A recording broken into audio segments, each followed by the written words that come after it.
welcome to day 3 of my King Alfred's Way adventure. The time has just gone 6 AM. I've just, I forget the name of this hill. It's near Petersfield. And last night I walked up the track here, got to the top, and that's a scene of devastation is my camp last night.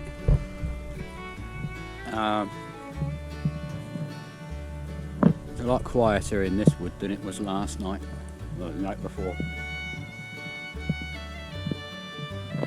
So I had a really good sleep.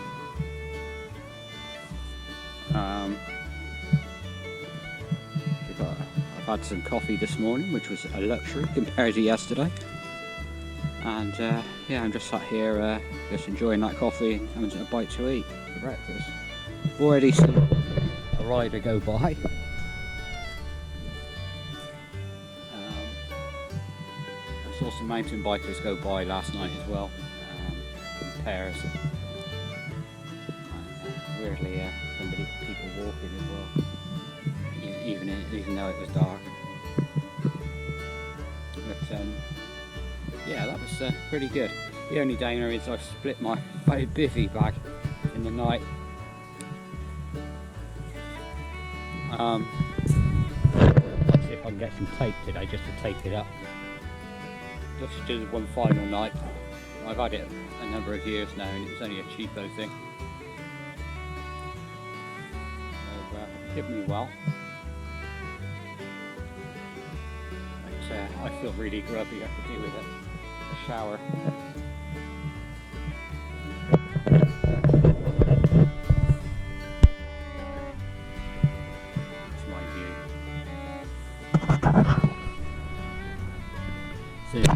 If you're doing the King Alfred's Way in clockwise, you're going from left to right as we're looking at it. Anyway, before my coffee goes cold, I'm going to get back to it. So reflections on yesterday's escapades. Route was quite hard in places, quite a lot of walking. Not because I'm unfit, but excuse me, the climb up to Devil's Punch Bowl was particularly tough, and there's absolutely no way you can ride up it, no matter what bike you've got, unless it's an Africa Twin or something. Yeah, that was pretty hard, and yeah, that bit from the last camp to this one, it's one of those sort of things you just can't do fast, and that kind of, I'm happy with that. That's not a problem at all. Yeah, you just can't rush it. I could have done without the tyre issues. I know I keep mentioning it, sorry, but it was playing on my mind and I was quite stressed out of it. You know, it was kind of, there was a point yesterday when I was like, right, this is a home on the train job, but no, it's worked out. I should be alright now. Bike's been fine other than that.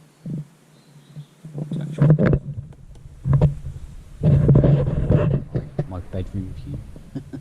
The little bench down there. I think there must be a bit of a view off of there, so I'll have a look at that before I leave.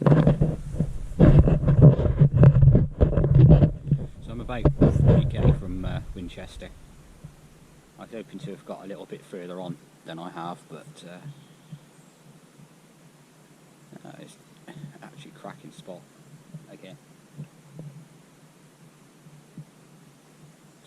Yeah, so I think there's a bit of a viewpoint. I think there might be a bit of a downy up here and then there's a viewpoint, so that'll be good.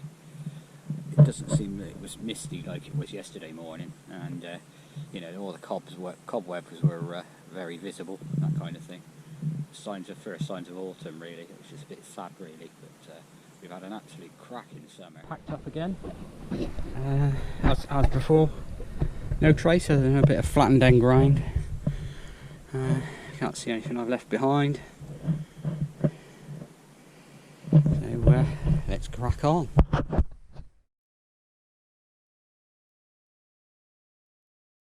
So that's where I was camping overnight.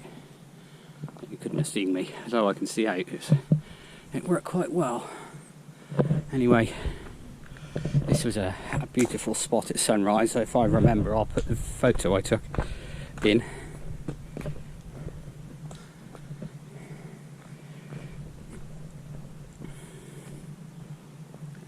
It's back down into the valley. Not much wind today, which is good.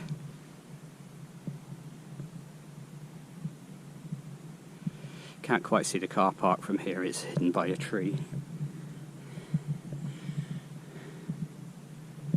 Anyway, let's get our move on.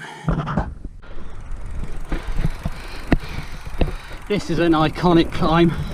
Every YouTube video I've seen on this route has this in it, and probably doesn't really come across how steep it is.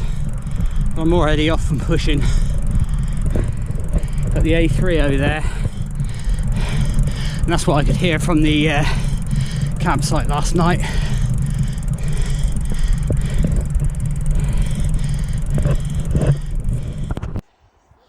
And there is damage at the top of this bloody hill now.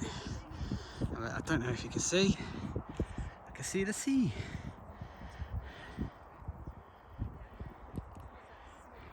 Oops. There's the A3 down there.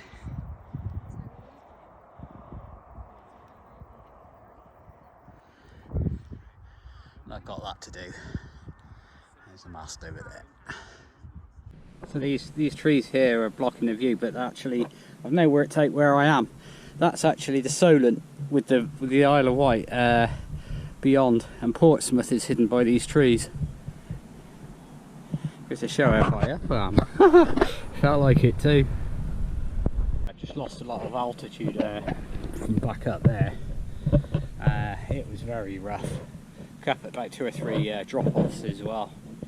But basically it's the usual thing where when it rains the water comes down the path and it washes out the middle, so you get a big rut, and it's yeah, very, very bumpy. Anyway, we're on our way down this one now. Sign says welcome to Meon Springs. I wonder if that's like Alice Springs, just greener.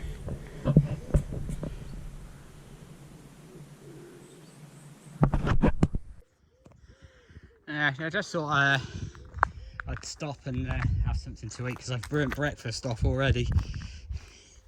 But up there,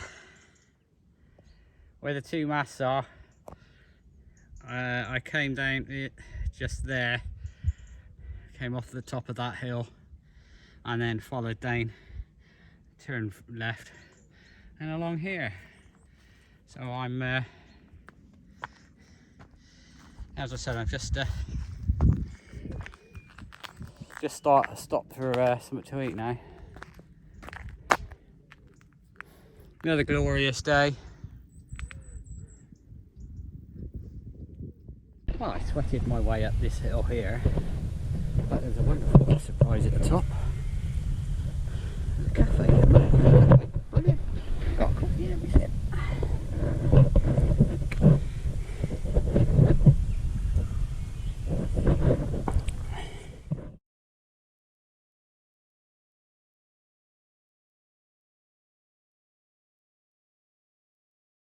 Surprised. I was aware of that van, but I didn't know where on the route it was. So to come up there and find it, it was like, yes. So we had a coffee and a piece of cake. Anyway, I'm now on Old Winchester Hill Nature Reserve. I think I'm going to drop off the edge of the world in a moment. You can see the New Forest. Actually, I'm talking rubbish. I think that's the Isle of Wight still. You can see the Forley oil refinery in the distance, and I'm about to drop down off of here now. So this is Old Winchester Hill. I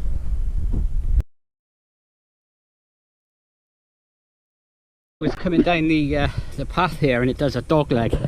I could see all these poppies here, and I'm like, oh, okay, what's the backstory on this?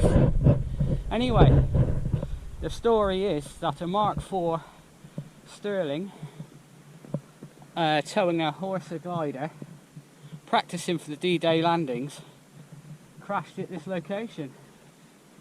on the 4th of April 1944. So that was what, 2 months before the actual main event. Killed all 33. So yes, sobering really. You know, all those young men died. I mean, and not just on things like this, but on the beaches themselves. And that's something I've always wanted to go to, is the D-Day beaches. So it's on my to-do list.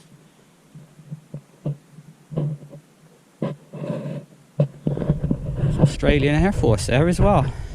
To be honest, I didn't read all of it. Ah, yes. It was both crewed by both RAF and Royal Australian Air Force airmen, hence the Australian rig there. I'm going to give a couple of moments of quiet reflection.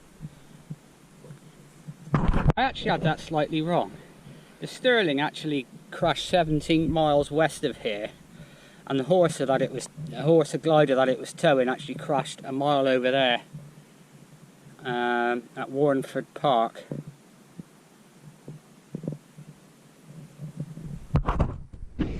So this is the Meon Valley Trail, old railway line by the looks of it. I was quite happy with the word valley. It would suggest that you're just following the valley. I'm rather here this morning so far. Looking like there's a gate up ahead. Up this little lane, and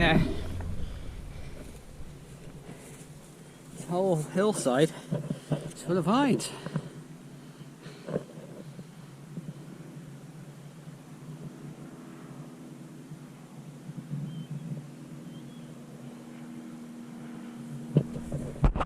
Beacon Hill. See the trig point? Yeah, you can still see Fawley Oil Refinery in the Isle of Wight over there. Rather depressingly, I can still see the bloody mast on top of the first hill I did this morning. Oh dear, progress is equally as slow today. I'm off down this track here.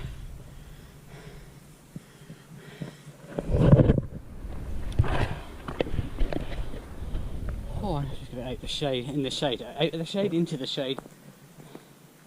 5 minutes has warmed up quite nicely. Actually, the difference between today and yesterday is quite dramatic, really, because I needed to start off yesterday with my down jacket and everything on. I didn't need that today. I was shorts and short sleeves straight away, so it could be quite warm today.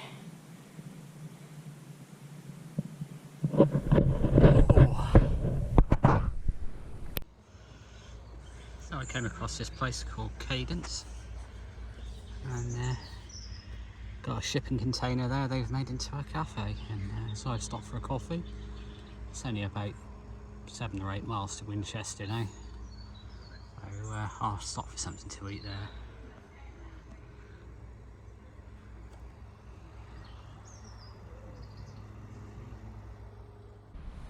It's a bit odd coming straight through a field like that. Although the crops already harvested. We're off in that direction now.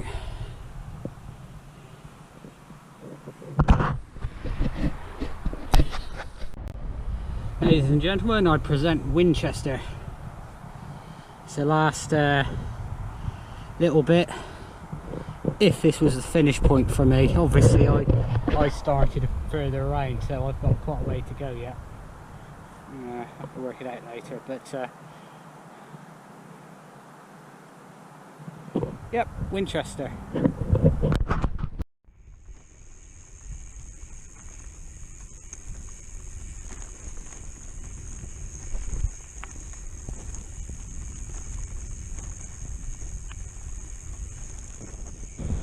So ordinarily, anybody who's ridden this would have started and this would be the finish point. Poor old Alfred's having a bit of Botox by the looks. But obviously I've got to go back round to Liddington. The last little bit along the river there was a little bit too busy really, but it is Saturday I suppose. Anyway, I'm going to go find something to eat now. So this is the West Gate in Winchester. So this would be the starting point if you were starting and finishing in Winchester. I've just walked through the high street and it's absolutely packed, as you would imagine on a Saturday. Anyway, let's do the last bit now. If you've started in Winchester, there's a long old drag out of Winchester. It goes on for a good mile. And then you hit this first section of off-road. I think I had a bit of a dirty lens. And yeah, so this is a nice gentle one to break you in. As I was stood here, a chap came past all loaded up on a rather nice dark green Ribble CGR, is it, or something?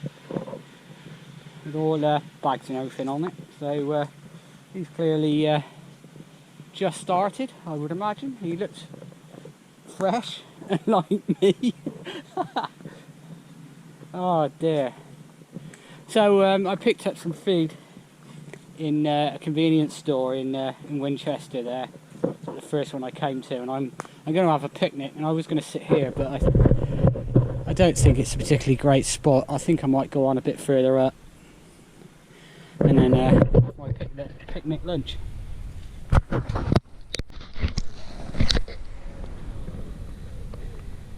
have a bit of a conundrum.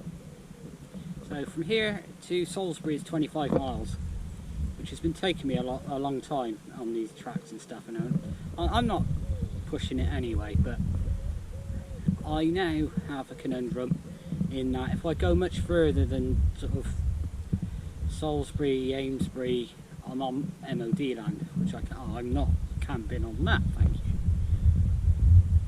So I'm now wondering if I have an early finish today, which just leaves a bit extra tomorrow, you know. So I think that's what I'll probably do. Blimey, over the hill.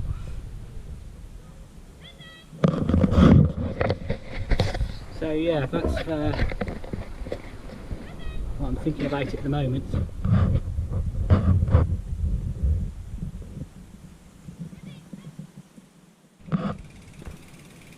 Well, decision made.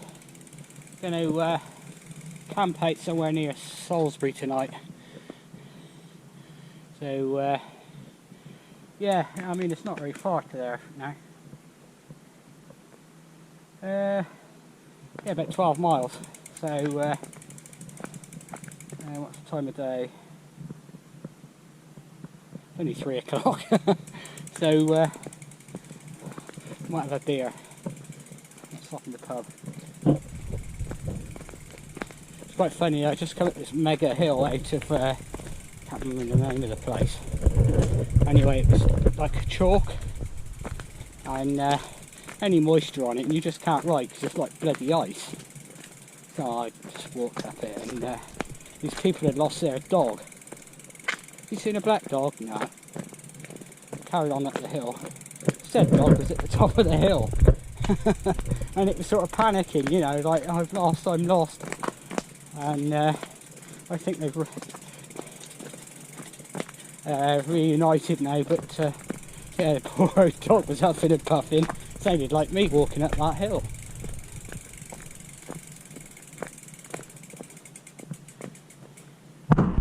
Oh, anyway, I'm on the Clarendon Way, according to the sign back there.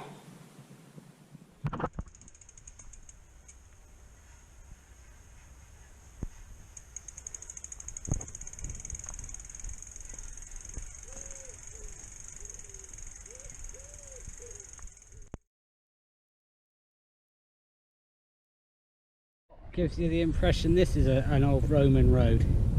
Arrow straight.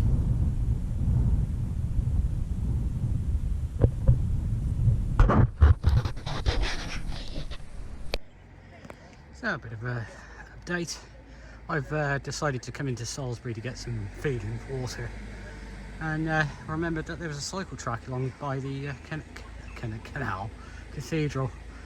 So here's the Salisbury Cathedral. Anyway, I'm going to go and find somewhere to camp out now. What a tranquil place. There's a lovely watermill back there, and you could hear the wheel going round, but it was somebody's house, so I didn't think they'd appreciate me sticking the camera there.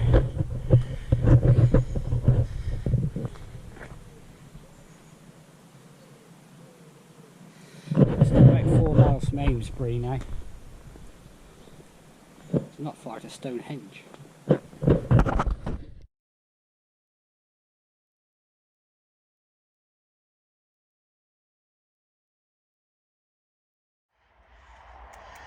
Well, that's a landmark and a half.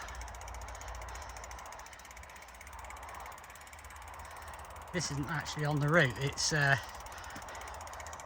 so close that it's silly not to, really.